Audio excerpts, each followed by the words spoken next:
Hello, everybody, and welcome to this mindfulness instruction and brief practice for people with Tourette syndrome.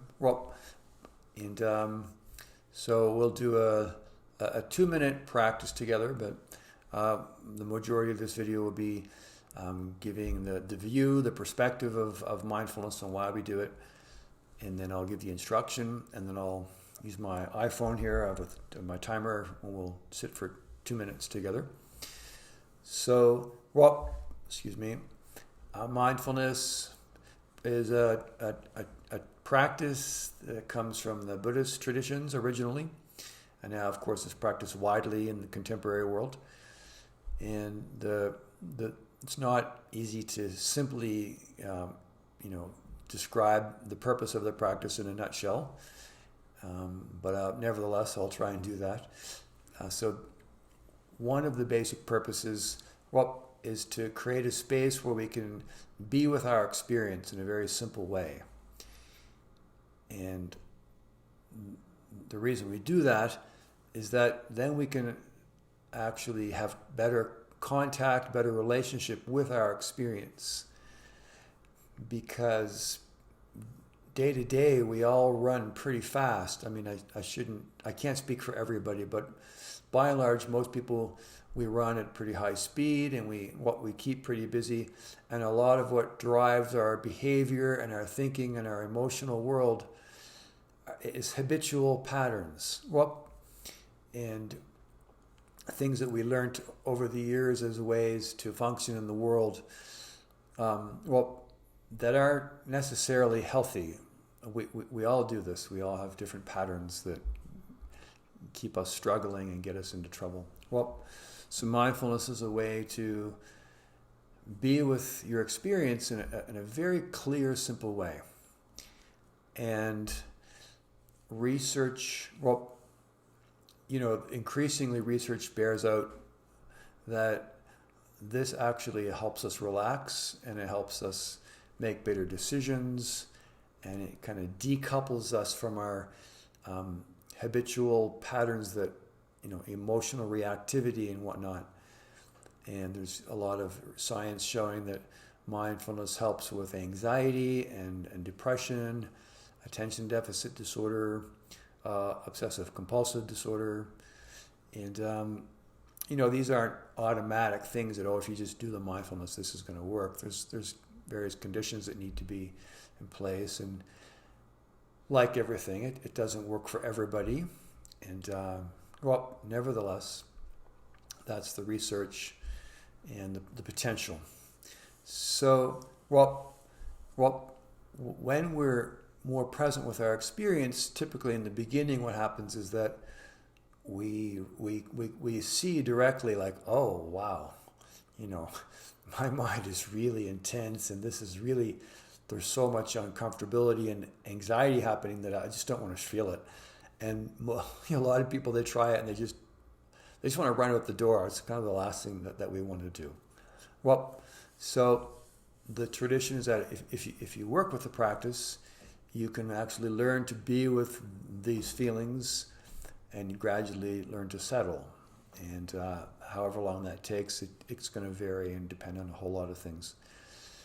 And so mindfulness it's taught that it brings peace, and it's a bit of a tricky statement, but it's true.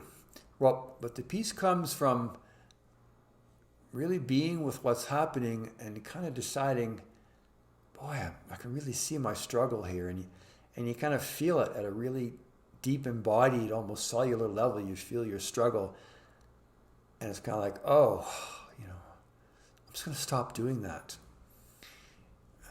That's where the peace comes from. It's kind of a choice, and you can't force it, and you can't create that with willpower or mental gymnastics. It's really something that comes from really being present with what's happening. So with that as a perspective of the technique, the practice. So now I'll give an instruction, a very simple instruction, and mindfulness is very simple. There's different ways it can be practiced. The way I'll teach it is somewhat traditional and how I was taught in the Buddhist tradition. Well, the only difference is that I'm going to invite people to take whatever kind of posture that you feel good with. I was taught this practice in an upright, relaxed posture, which is fine and good. But you can also kind of sit back in your chair, lean back in your chair. You can also lay down on your back if that feels easier, or on your side. Well, the point is to consciously take a posture and work with that for the duration of the practice, the 2-minute practice. So if you'd like, you could pause the video now and just decide what posture you're going to take. And I'll be working with the upright, relaxed posture that I was trained in. So yeah, go ahead and pause the video if you like and just find your posture. So now we'll continue with the instruction. Well, so the practice has 3 aspects. One is relating with your body.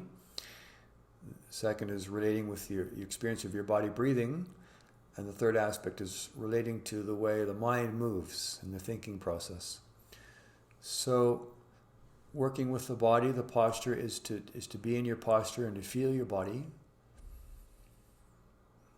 So let's do that. Just feel your contact with the ground, with the earth. You can feel the energy in your body, if that's accessible to you. If not, just feel what you feel. For a lot of us, we feel numbness. We just don't feel our body. So just notice that, whatever you're feeling or not. Well,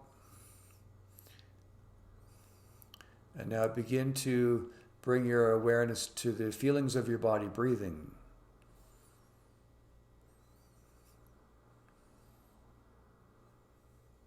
Well,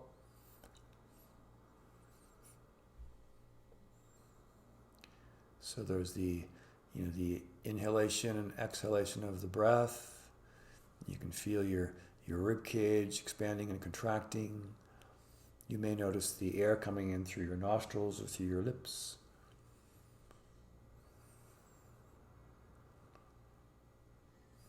Just feeling your body breathing. Well, and I forgot to mention your eyes can be open or closed. I'm doing the practice with my eyes opened in the way I was taught. But some traditions use the eyes closed, so you're welcome either way. Feeling the body breathing.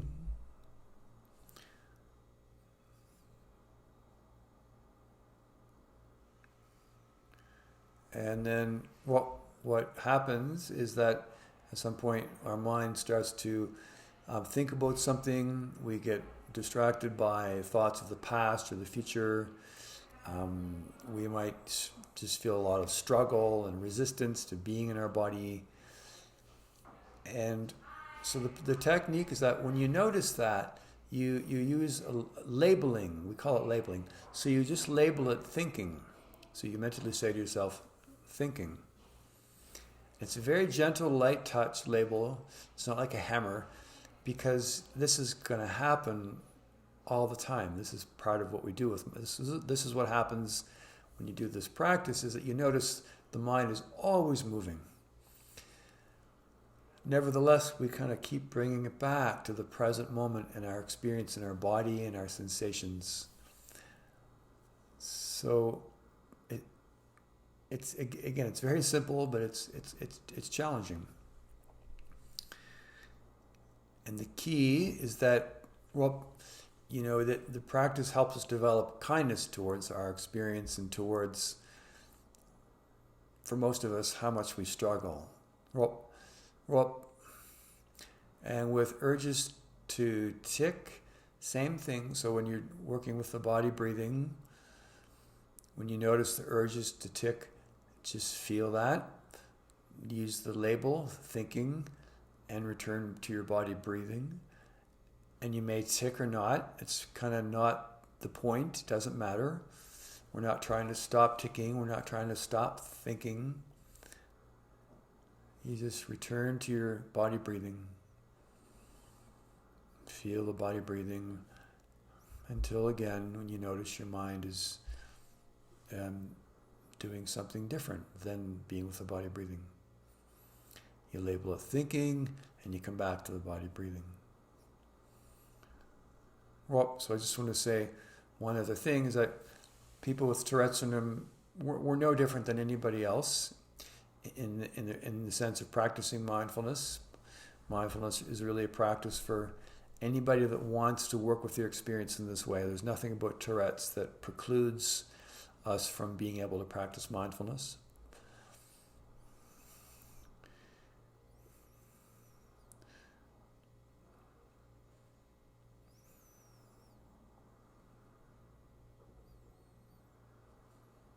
So, well, with that as the instruction, let's do the practice together for 2 minutes. I have my phone and my clock here, so I'm going to begin the 2 minutes. I'll begin the time now.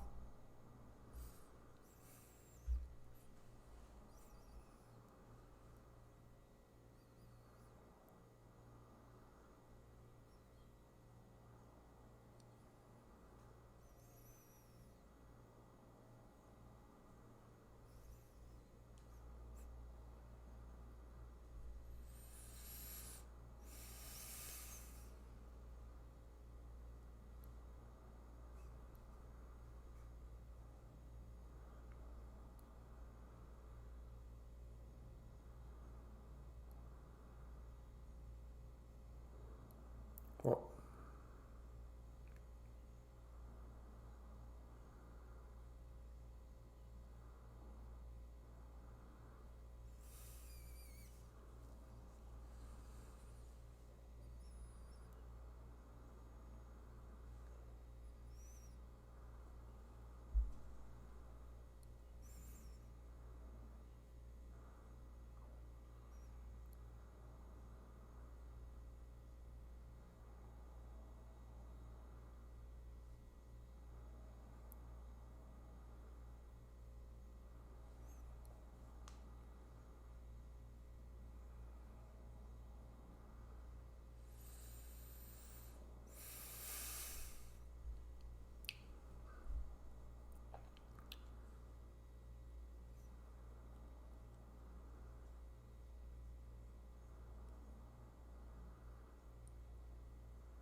so thank you very much, well, for staying with it.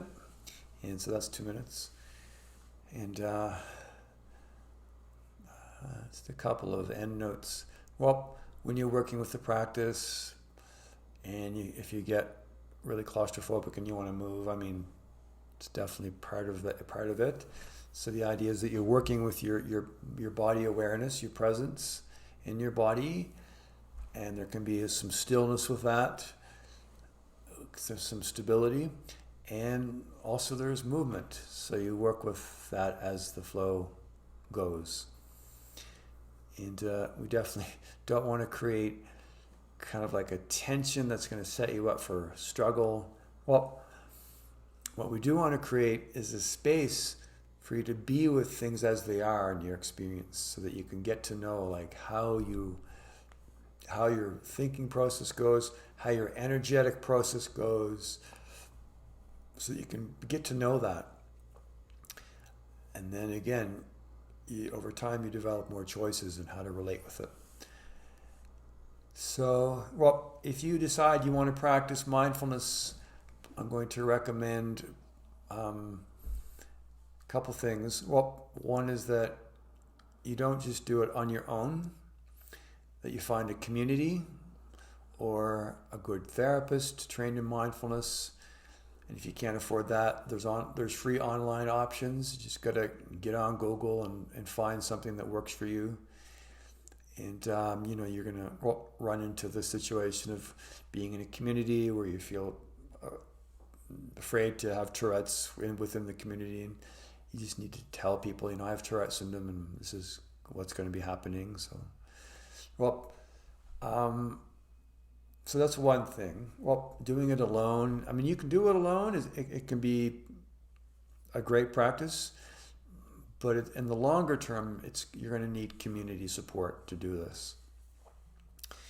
So the other thing is to practice mindfulness, to give yourself some kind of guidelines that you work with.